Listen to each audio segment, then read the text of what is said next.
अस्सलामुअलैकुम। उम्मीद करता हूँ आप सब खैरियत से होंगे।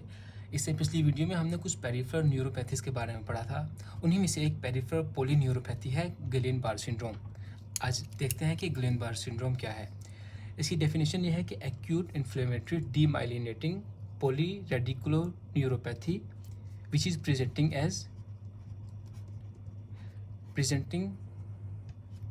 presenting as rapidly progressive flaccid ascending paralysis। ठीक। अब एक्यूट का मतलब यह है कि इसका जो ड्यूरेशन है वो होता है लेस देन वन मंथ, यानी कि 3 से 4 हफ्ते तक इसका होता है ड्यूरेशन। एक्यूट का मतलब ये हुआ। इन्फ्लेमेटरी का मतलब ये कि कोई ना कोई इन्फेक्शन होगा जो कि इन्फ्लेमेशन ईजाद करेगा, जिसकी वजह से ये न्यूरोपैथी देखने को मिलेगी। डीमाइलिनेटिंग का मतलब ये होता है कि जो एक न्यूरॉन के 3 कंपोनेंट होते हैं, एक्सन होता है, डेंड्राइट्स होते हैं और मेलाइन शीट। डीमाइलिनेटिंग का मतलब ये है कि उसकी जो मेलाइन शीट है वो इफेक्ट हुई है। पोली न्यूरो रेडिकुलोपैथी का मतलब यह है कि मल्टीपल नर्व्स इफेक्ट होंगी। रेडिकुलोपैथी का मतलब यह है कि उनकी जो नर्व के साथ साथ जो नर्व रूट्स वो भी इफेक्ट हैं। ठीक। प्रेजेंटिंग एज रैपिडली का मतलब ये कि उसकी बिल्कुल स्लो प्रोग्रेशन या क्रोनिक प्रोग्रेशन नहीं है, वो तकरीबन 1 महीने के अरसे के अंदर ही रैपिडली प्रोग्रेस करेगी। फ्लैसिड का मतलब यह है कि जो उस मसल की टून है और डीप टेंडन रिफ्लेक्स हैं वो दोनों डिक्रीज होंगे। ठीक। फ्लैसिड का मतलब यह हुआ। और असेंडिंग पैरालिसिस का मतलब यह है कि जो वीकनेस है वो नीचे से ऊपर की तरफ असेंड करेगी, यानी कि हमारे लोअर लिम्ब में, हमारे फुट से शुरू होगी, उसके बाद लेग में, उसके बाद थाई रीजन में, इस तरह से ऊपर की तरफ असेंड करेगी वीकनेस। ठीक। अगर इसी तरह से अपर लिम्ब के बारे में बात करें तो पहले वीकनेस स्टार्ट होगी हाथों में, उसके बाद फिर बाजू में, फिर शोल्डर में, इस तरह से ऊपर की तरफ असेंड होगी। उम्मीद है कि आपको ये डेफिनेशन का मतलब समझ आ गया होगा। Acute inflammatory demyelinating polyradiculopathy presenting as rapidly progressive flaccid ascending paralysis. ठीक। अब ये जो इन्फ्लेमेशन है या इन्फेक्शन, ये किस वजह से होता है? बहुत ज़्यादा केसेस में ये देखा गया है कि जो GI इन्फेक्शंस हैं वो सबसे ज़्यादा देखे गए हैं, जो कि गिलेन-बार सिंड्रोम की वजह बनते हैं। उसके बाद रिस्पिरेटरी इन्फेक्शन है। ठीक। अब GI जो इन्फेक्शन है उनमें स्पेशल तौर पे वो इन्फेक्शन जो कि कंपाइलोबैक्टर जिजुनाई की वजह से होते हैं। कंपाइलोबैक्टर जिजुनाई इस बैक्टीरिया की वजह से जो इन्फेक्शन होते हैं वो वजह बनते हैं गिलेन-बार सिंड्रोम की। अब ये जो कंपाइलोबैक्टर जिजुनाई क्या करवाता है? ये करवाता है डेसेंट्री यानी कि ब्लड स्टूल। ठीक। ब्लड स्टूल करवाता है ये। और ये जो कंपाइलोबैक्टर जिजुनाई है ये तकरीबन लेता है 2 से 3 वीक्स लेता है क्लिनिकल में फीचर को शो करवाने के लिए। ठीक। जैसे ये बॉडी में एंटर होता है तो ये 2 से 3 हफ्ते लेता है अपने क्लिनिकल फीचर शो कराने के लिए। तो इन 2 से 3 हफ्तों के दौरान हमारी बॉडी जो है एज अ डिफेंसिव मैकेनिज्म के तौर पे कुछ एंटीबॉडीज सिंथेसाइज करती है। Antibodies like IgG antibodies synthesise करती है ताकि इन कंपाइलोबैक्टर जिजुनाई के खिलाफ फाइट कर सके। लेकिन कुछ मॉलिक्यूलर मिमिक्री की वजह से जो एंटीबॉडी सिंथेसाइज होती हैं वो कंपाइलोबैक्टर जिजुनाई को से फाइट करने के बजाय वो हमारी बॉडी के जो न्यूरॉन्स हैं या गैंग्लियोसाइट्स हैं उनके खिलाफ फाइट करना स्टार्ट कर देती है। गैंग्लियोसाइट्स सेल्स हैं पेरिफेरल नर्वस सिस्टम के। किसी भी मॉलिक्यूलर मिमिक्री की वजह से जो एंटीबॉडी सिंथेसाइज हुई थी बॉडी में as a defensive mechanism IgG, वो फाइट करना स्टार्ट कर देती हैं गैंग्लियोसाइट्स के खिलाफ, जिसकी वजह से हमारा पेरिफेरल नर्वस सिस्टम पे इफेक्ट पड़ता है, जिसकी वजह से हमें rapidly progressive flaccid ascending paralysis देखने को मिलता है। आगे हम देखेंगे क्लिनिकल फीचर्स की तरफ। देखिए, जो पेशेंट की प्रेजेंटिंग कंप्लेन होगी वो होगी रैपिडली प्रोग्रेसिव फ्लैसिड पैरालिसिस, जो कि ज़्यादातर कॉमन होगा, लोअर लिम्ब में ज़्यादा कॉमन होगा अपर लिम्ब की निस्बत। ठीक।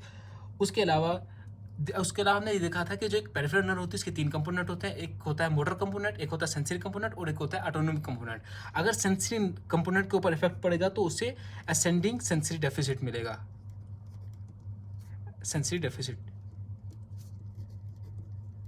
और अगर ऑटोनोमिक कंपोनेंट पे इफेक्ट होगा तो उससे पेशेंट में ऑर्थोस्टैटिक हाइपोटेंशन या रेस्टिंग टैकीकार्डिया देखने को मिलेगा। ऑर्थोस्टैटिक हाइपोटेंशन, रेस्टिंग टैकीकार्डिया या bowel and bladder incontinence, bladder incontinence. ठीक, इसके अलावा हमारे पास कुछ क्रैनियल नर्व भी इन्वॉल्व होंगी इसमें, जिसकी वजह से हमें फेशियल मसल वीकनेस देखने को मिलेगी, फेशियल मसल वीकनेस। ठीक, आगे हम देखेंगे कि अगर हमारे पास पेशेंट आएगा गुइलेन-बार सिंड्रोम को, तो हम उसको एग्जामिन में हम क्या क्या देखेंगे, एग्जामिनेशन में हम उस पेशेंट में क्या क्या देखेंगे। सबसे पहले तो हम ये नोट करेंगे पैरालिसिस या वीकनेस है उसकी बॉडी में, पैरालिसिस। ठीक, उसके बाद हम चेक करेंगे उसकी जो मसल टून है वो क्या है। देखिए जो ये पेरिफेरल नर्व डिसऑर्डर्स हैं, इनमें होता है लोअर मोटर न्यूरॉन, और लोअर मोटर न्यूरॉन में अगर कोई डिफेक्ट आ जाए तो उससे मसल की टून डिक्रीज हो जाती है, तो हमें एग्जामिनेशन में मसल टून डिक्रीज दिखाई देगी। इसी तरह से जो डीप टेंडन रिफ्लेक्स है वो भी डिमिनिश्ड या डिक्रीज हमें मिलेगा, जो डीप टेंडन रिफ्लेक्स है वो भी डिक्रीज हो जाएगा। इस तरह मसल की टोन भी डिक्रीज हो जाएगी। देखिए हमारे पास दो चीज़ें हैं, एक है स्पाइनल कॉर्ड में कोई प्रॉब्लम हो जाए, ठीक, और दूसरा प्रॉब्लम हमारे पास गुइलेन-बार सिंड्रोम का। दोनों ही पेशेंट हमारे पास प्रेजेंट करते हैं पैरालिसिस या वीकनेस के साथ। पैरालिसिस वो चीज़ है जो इन दोनों में कॉमन है। अब कौन सी चीज़ इन दोनों को डिफ्रेंशिएट कर रही है, अभी हमने जीबी सिंड्रोम में देखा कि मसल की टून और डीप टेंडन रिफ्लेक्स दोनों ही डिक्रीज कर जाते हैं। ठीक, क्योंकि ये जो जीबी सिंड्रोम है ये इन्वॉल्व करता है लोअर मोटर न्यूरॉन को, ठीक, लोअर मोटर न्यूरॉन को, जबकि जो स्पाइनल कॉर्ड लीन है वो इन्वॉल्व करती हैं अपर मोटर न्यूरॉन को। और अगर अपर मोटर न्यूरॉन में कोई भी डिफेक्ट हो जाए तो उससे जो मसल की टून है वो भी इंक्रीज कर जाती है और डीप टेंडन रिफ्लेक्स वो भी इंक्रीज कर जाते हैं। तो इस तरीके से हम डिफ्रेंशिएट करेंगे कि ये जो लियन या पैरालिसिस जो हमें देखने को मिल रही है पेशेंट में वो जीबी सिंड्रोम की वजह से है या स्पाइनल कॉर्ड में लियन की वजह से है। आगे हम देखते हैं कि जो मोर्टेलिटी है जीबी सिंड्रोम में वो किस वजह से है। देखिए जो असेंडिंग पैरालिसिस है बाज़ औक़ात इस कदर सीवियर भी हो जाती है कि ये रिस्पायरेटरी पैरालिसिस करवा देती है, रिस्पायरेटरी पैरालिसिस, जिसकी वजह से हमें पेशेंट को डालना पड़ता है वेंटिलेटर पे। और इस वेंटिलेटर की वजह से आप जानते हैं कि वेंटिलेटर कोई बहुत एक सेफ जगह तो नहीं है, जिस वेंटिलेटर की वजह से पेशेंट को निमोनिया की दिक्कत का सामना करना पड़ सकता है, हॉस्पिटल एक्वायर्ड निमोनिया, या उसके अलावा चूंकि पेशेंट का ऑटोनोमिक नर्वस सिस्टम भी सही से काम नहीं कर पा रहा, जिसकी वजह से पेशेंट को टैकीकार्डिया, एट्रियल फिब्रिलेशन या वेंट्रिकुलर फिब्रिलेशन, ये वो चीज़ें हैं जिनके जो कि पेशेंट की डेथ का सबब बनती हैं। तो इसके लिए हमारे पास की पॉइंट ये है कि जैसे ही हमारे पास पेशेंट आए तो हम उसको जो है diagnose as soon as possible करें, as soon as possible diagnose करें और उसको साथ ही उसी टाइम ट्रीटमेंट स्टार्ट कर दें, क्योंकि ये जो डिजीज़ है ये सिर्फ 1 मंथ तक होती है। अगर हम इस डिजीज़ को जल्दी हम डायग्नोस नहीं करते, तो अगर लेट डायग्नोस करते हैं तो रिस्पायरेटरी पैरालिसिस की वजह से हमें पेशेंट को वेंटिलेटर पर डालना पड़ेगा, जिसके और बहुत सारी कॉम्प्लिकेशन है जो कि निमोनिया काज करा के पेशेंट की डेथ का सबब बन सकता है। इसके अलावा दूसरा जो मोर्टेलिटी का काज है वो है टैकीकार्डिया, एट्रियल फिब्रिलेशन और वेंट्रिकुलर फिब्रिलेशन। तो हमारे पास की पॉइंट ये है कि हम जैसे जल्द अज जल्द उसको डायग्नोस करें इस डिजीज़ को और उसको जल्द अज जल्द ट्रीट करें ताकि हम इस मोर्टेलिटी से पेशेंट को बचा सकें। आगे हम देखेंगे कि हम जो डायग्नोस करेंगे उसके लिए हमारे पास एक क्राइटेरिया है, NINDS criteria, National Institute of Neurological Disorder and Stroke. हमारे पास निन्स क्राइटेरिया है। इस क्राइटेरिया के 3 पार्ट्स हैं। पहले पार्ट में हम वो देखेंगे कि कौन से फीचर्स हैं जो कि बिल्कुल हमें फुली रिक्वायर्ड होते हैं डायग्नोसिस के लिए। दूसरे पार्ट में हम ये देखेंगे कि वो कौन से फीचर्स हैं जो कि हमारे डायग्नोसिस को सपोर्ट करते हैं, और तीसरे पार्ट में हम ये देखेंगे कि वो कौन से फीचर्स हैं जो कि हमारे डायग्नोसिस के अगेंस्ट जाते हैं। सबसे पहले ये देख लें कि 2 फीचर्स हैं जो कि हमारे डायग्नोसिस के लिए कंपलसरी हैं। पहला फीचर वो है जो कि मसल की टून डिक्रीज कर जाना, इसको हम बोलते हैं हाइपोटोनिया, ठीक, या जो डीप टेंडन रिफ्लेक्स है पेशेंट का वो डिक्रीज कर जाए, उसको हम बोलते हैं हाइपोरिफ्लेक्सिया। एक ये पॉइंट कि पेशेंट में ये होना चाहिए जो कि रिक्वायर्ड है डायग्नोसिस के लिए। दूसरा पॉइंट है प्रोग्रेसिव असेंडिंग वीकनेस,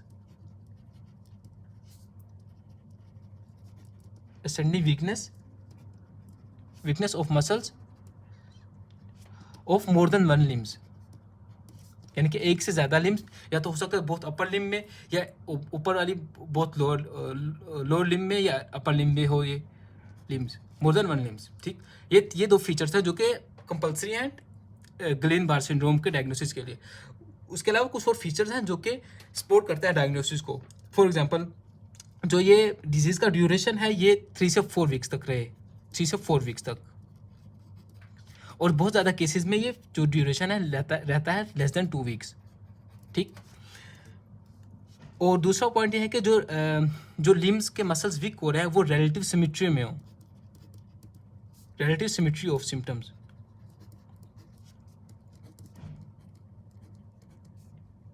इसका मतलब ये है कि जो अगर लोअर लिम्ब इन्वॉल्व हो रहे हैं तो दोनों लोअर लिम्ब इन्वॉल्व हों, या अपर लिम्ब इन्वॉल्व हो रही है तो दोनों अपर लिम्ब इन्वॉल्व हों, मतलब एक सिमेट्री होनी चाहिए।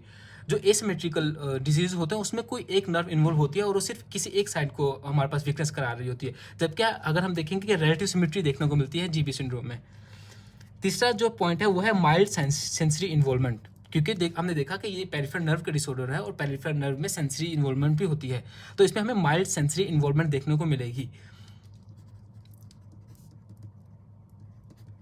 Mild sensory involvement. उसके अलावा हम देखेंगे cranial nerve involvement. Cranial nerve involvement की वजह से फेशियल मसल वीकनेस देखने को मिलेगी पेशेंट में, ठीक। उसके बाद है autonomic dysfunction. Autonomic dysfunction, autonomic dysfunction की वजह से पेशेंट में हमें नजर आएगा ऑर्थोस्टैटिक हाइपोटेंशन, हाइपोटेंशन या रेस्टिंग टैकीकार्डिया, रेस्टिंग टैकीकार्डिया, ठीक। उसके अलावा क्योंकि ये पोलीन्यूरो रेडिकुलोपैथी है तो इसकी वजह से हमें मसल या रेडिकल पेन भी फील होगा, मसल या रेडिकुलर पेन, क्योंकि इसमें नर्व रूट्स भी इन्वॉल्व होती हैं, ठीक। लास्ट पॉइंट जो कि हमारे डायग्नोसिस को सपोर्ट करेगा वो है increase is cerebrospinal fluid protein, क्योंकि हमने ये देखा कि इस डिजीज के हमने स्टार्ट में हमने देखा कि ये जो आईजी एंटीबॉडीज हैं, आईजीजी एंटीबॉडीज उसका लेवल बॉडी में इंक्रीज हो जाता है, जिन्होंने फाइट करना होता है कैम्पालोबैक्टर जूजुनाई के खिलाफ। ये जो आईजीजी एंटीबॉडीज हैं ये हमारे जाते हैं सेरिब्रोस्पाइनल फ्लूइड में, और ये जो एंटीबॉडीज होते हैं ये प्रोटीन होते हैं जिसकी वजह से सेरिब्रोस्पाइनल फ्लूइड की प्रोटीन का लेवल इंक्रीज होता है, जो कि एक फीचर है जो कि हमारे डायग्नोसिस को सपोर्ट करता है। आगे हमारे पास कुछ वो फीचर्स हैं जो कि हमारे डायग्नोसिस के अगेंस्ट जाते हैं। पहला फीचर ये है कि जो पीक है डिजीज़ की वो हो लेस देन 24 आवर्स, ठीक। अगर अब हमारे पास देखिए जो हमारे पास जीबी सिंड्रोम है इसमें जो डिजीज़ है वो रैपिडली प्रोग्रेस करता है 1 मंथ के ड्यूरेशन में। फॉर एग्जाम्पल फर्स्ट वीक में मेरे सिर्फ फूड को इफेक्ट करेगा, नेक्स्ट वीक में वो लेग को इफेक्ट करेगा, और उससे नेक्स्ट वीक में वो अफेक्ट करेगा हमारे थाई रीजन को। तो उसका जो पीक है वो 1 मंथ के लेवल पे होता है। अगर वो लेस देन 24 आवर्स हो तो एक्सक्लूड कर देगा डायग्नोसिस को। इस तरह जो डिजीज़ की प्रोग्रेस है वो होती है 4 वीक्स तक। अगर जो जीबी सिंड्रोम में जो डिजीज़ की प्रोग्रेशन होती है वो होती है 4 वीक्स या 1 महीने तक। अगर जो डिजीज़ की प्रोग्रेशन है वो प्रोलॉन्ग कर रही है 1 महीने से तो वो एक्सक्लूड कर देगा डायग्नोसिस को। इसी तरह शार्प सेंसरी लॉस, देखिए जो जीबी सिंड्रोम होता है उसमें एक माइल्ड सेंसरी इन्वॉल्वमेंट होती है, उसमें एक शार्प सेंसरी इन्वॉल्वमेंट नहीं होती। फॉर एग्जांपल जो पेशेंट के अम्ब्लाइकस है वो होती है टीटन के लेवल पे। अगर पेशेंट ये बोले कि जो मुझे सेंसरी लॉस है वो जो अम्ब्लाइकस से नीचे तक मुझे सेंसरी लॉस फील हो रहा है, जबकि अम्ब्लाइकस से ऊपर तक मुझे सेंसरी लॉस फील नहीं हो रहा, तो इसका मतलब ये हुआ कि जो लियन है वो स्पाइनल कॉर्ड के लेवल पे है, क्योंकि पेशेंट पिन पॉइंट अपनी जो पिन पॉइंट बता पा रहा है कि उसको कहाँ तक सेंसरी लॉस देखने को मिल रहा है, जबकि जीबी सिंड्रोम में शार्प सेंसरी लॉस नहीं होता। अगर शार्प सेंसरी लॉस देखने को मिलता है तो ये डायग्नोस करता है स्पाइनल कॉर्ड में कोई डिजीज़ है। इसी तरह जो जीबी सिंड्रोम में जो डिपेंडेंट रिफ्लेक्स है वो डिक्रीज कर जाता है, अगर इंक्रीज कर जाए तो ये भी स्पाइनल कॉर्ड लियन को शो करता है। फीवर भी हमें फीचर अगेंस्ट है डायग्नोसिस के, जीबी सिंड्रोम के डायग्नोसिस के अगेंस्ट है, या प्लेंटर एक्सटेंसर अगर हमें देखने को मिले तो वो भी अगेंस्ट है जीबी सिंड्रोम के डायग्नोसिस के लिए। आगे हम ये देखेंगे कि अगर हम डायग्नोसिस को मज़ीद कंफर्म करवाने के लिए हम करवाते हैं nerve conduction studies. Nerve conduction studies में हम क्या करते हैं, एक नर्व इम्पल्स को लेते हैं, एक नर्व न्यूरॉन सेल को लेते हैं और उसमें हम इम्पल्स को कंडक्ट करवाते हैं, और उससे हम 2 चीज़ें चेक करते हैं। 2 चीज़ें हम क्या चेक करते हैं, ये देखते हैं कि जिस मसल को नर्व कंडक्ट करवा रही थी उसने कितना फोर्सफुली मसल को कॉन्टैक्ट करवाया, और दूसरी हम ये देखते हैं कि जो वेलोसिटी थी नर्व इम्पल्स की वो कितनी है। देखिए नर्व सेल के 3 कंपोनेंट होते हैं, एक होता है डेंड्राइटिक सेल, एक होता है एक्सन सेल, ये जो ब्लैक में नजर आ रहा है, और जो आपको रेड में नजर आ रहा है इस तरह का, ये है मेलन शीट, ठीक। जो एक्सन है वो रिस्पॉन्सिबल होता है कि कितने वोल्टेज से कितनी वोल्टेज वो जो डेंड्राइट से ले रहा था कितनी वोल्टेज को वो आगे ट्रांसफर करा रहा है मसल को, और वो रिस्पॉन्सिबल है कंपाउंड एक्शन मसल पोटेंशियल के लिए। ठीक, अगर एक्सन में कोई डिफेक्ट आ जाता है तो वो अपने जो फॉर एग्जांपल यहाँ से मैंने 5 वोल्टेज के अगर मैं इम्पल्स दे रहा था, एक्सन का काम ये होता है कि वो 5 वोल्टेज की इम्पल्स कोई 5 वोल्टेज की इम्पल्स को ट्रांसफर करे मसल तक। अगर यहाँ पर एक्सन में कोई डिफेक्ट आ जाता है तो वो 5 वोल्टेज की इम्पल्स को ट्रांसफर कराने के बजाय 3 वोल्टेज की इम्पल्स को कन्वर्ट कराता है, जिसकी वजह से मसल की कॉन्ट्रैक्शन डिक्रीज कर जाएगी। ठीक, और जो माइलिन शीट है वो रिस्पॉन्सिबल होती है कि कितनी स्पीड से वो इम्पल्स को ट्रांसफर करा रही है। ठीक, अगर माइलिन शीट में कोई ना कोई डिफेक्ट आ जाता है या डीमाइलिनेशन हो जाती है तो उस जो नर्व इम्पल्स है उसकी वेलोसिटी डिक्रीज कर जाएगी। ठीक, ये दो चीज़ें हम नर्व कंडक्शन स्टडीज़ में हम स्टडी करते हैं कि हाउ फोर्सफुली मसल कॉन्ट्रैक्ट, और दूसरी जो चीज़ हम देखते हैं वो ये कि किस वेलोसिटी से नर्व इम्पल्स क्रॉस कर रही है इस नर्व फाइबर को। ठीक, अब इस नर्व कंडक्शन स्टडीज़ की बेस पर हमने कुछ क्लासिफिकेशन कर रखी है। उस क्लासिफिकेशन को हम बोलते हैं नीड्स क्राइटेरिया। नीड्स क्राइटेरिया यानी कि national Institute of neurological disorders and stroke, इसकी बेस पर हमने 5 तरह की क्लासिफिकेशन कर रखी है जीबी सिंड्रोम की। पहली क्लासिफिकेशन है acute inflammatory डीमाइलिनेटेड polyneuropathy.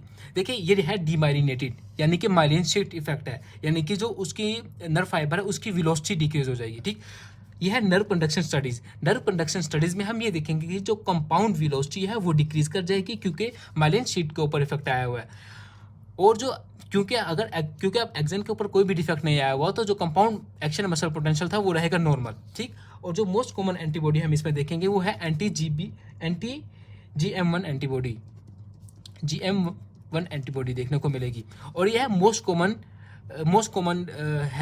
Common cause है जीबी सिंड्रोम का तकरीबन 80% केसेस में, और इसकी जो प्रोग्नोसिस है वो है गुड प्रोग्नोसिस। ठीक, उसके बाद जो दूसरी क्लासिफिकेशन है वो है acute motor axonal neuropathy. Acute motor axonal neuropathy, AMAN में क्या होगा कि जो एक्सन है सिर्फ वो इफेक्ट होगा। एक्सन सिर्फ इफेक्ट होगा तो मैं न्यूरॉन कंडक्शन स्टडीज़ में ये दिखूंगा कि क्योंकि एक्सन इफेक्ट है तो उस पर जो कंपाउंड एक्शन मसल पोटेंशियल है वो डिक्रीज कर जाएगा, जबकि जो कंपाउंड वेलोसिटी है वो नॉर्मल रहेगी। ठीक, और जो इस पर मोस्ट कॉमन एंटीबॉडी है वो है anti GD1A antibody, GD1A antibody. ठीक, और जो इसकी प्रोग्नोसिस है वो मॉडरेट प्रोग्नोसिस। इससे अगली जो क्लासिफिकेशन है वो है acute motor sensory axonal neuropathy. Acute motor sensory axonal neuropathy, AMSAN बिल्कुल एग्जैक्टली दूसरी क्लासिफिकेशन की तरह है, सिर्फ फर्क यह है कि यहाँ पर सिर्फ मोटर इन्वॉल्वमेंट है जबकि यहाँ पर सेंसरी इन्वॉल्वमेंट भी है मोटर के साथ साथ। तो नर्व कंडक्शन स्टडीज में मैं क्या देखूंगा, क्योंकि यहाँ पर सिर्फ एक्सन की इन्वॉल्वमेंट है तो उससे सिर्फ कंपाउंड एक्शन मसल पोटेंशियल ही डिक्रीज करेगा, जबकि जो कंपाउंड वेलोसिटी है वो रहेगी नॉर्मल। मोस्ट कॉमन एंटीबॉडी दूसरी टाइप की तरह यहाँ पर भी एंटी GD1 एंटीबॉडी होगी, 1A एंटीबॉडी होगी, और उसके प्रोग्नोसिस भी मॉडरेट प्रोग्नोसिस है। इससे अगली जो फोर्थ क्लासिफिकेशन है वो है मिलर फिशर सिंड्रोम। इसमें जो होगा यहाँ पर मिक्स्ड इंजरी होगी, यानी कि माइलिन शीट की इंजरी भी होगी और एक्सन की इंजरी भी, मिक्स इंजरी। अगर माइलिन शीट की इंजरी होगी तो उससे जो कंपाउंड वेलोसिटी है वो भी डिक्रीज कर जाएगी, और अगर एक्सन की इंजरी होगी तो कंपाउंड एक्शन मसल पोटेंशियल है वो भी डिक्रीज कर जाएगा। ठीक, और यहाँ पर कुछ पेक्यूलियर फाइंडिंग्स देखने को मिलती हैं। फॉर एग्जांपल यहाँ पर ऑप्थेल्मोप्लेजिया देखने को मिलेगा, यानी कि आई मसल भी इन्वॉल्व होंगे ऑप्थेल्मोप्लेजिया, या हमें एटेक्सिया देखने को मिलेगा, कोऑर्डिनेशन एबनॉर्मलिटी बोलते हैं इनको, एटेक्सिया को। ये दो पेक्यूलर फाइंडिंग हमें मिलर फिशर सिंड्रोम में देखने को मिलेंगी। इससे आखिरी क्लासिफिकेशन है जीबी सिंड्रोम की। इसमें क्या होता है कि यहाँ पर सेंट्रल नर्वस सिस्टम की भी इन्वॉल्वमेंट होती है। इससे पहले हमने जितनी भी क्लासिफिकेशन देखी थी वहाँ पर सिर्फ और सिर्फ पेरिफेरल नर्वस सिस्टम इन्वॉल्व था, और सेंट्रल नर्वस सिस्टम इन्वॉल्व होने की वजह से इसकी है वर्स्ट प्रोग्नोसिस।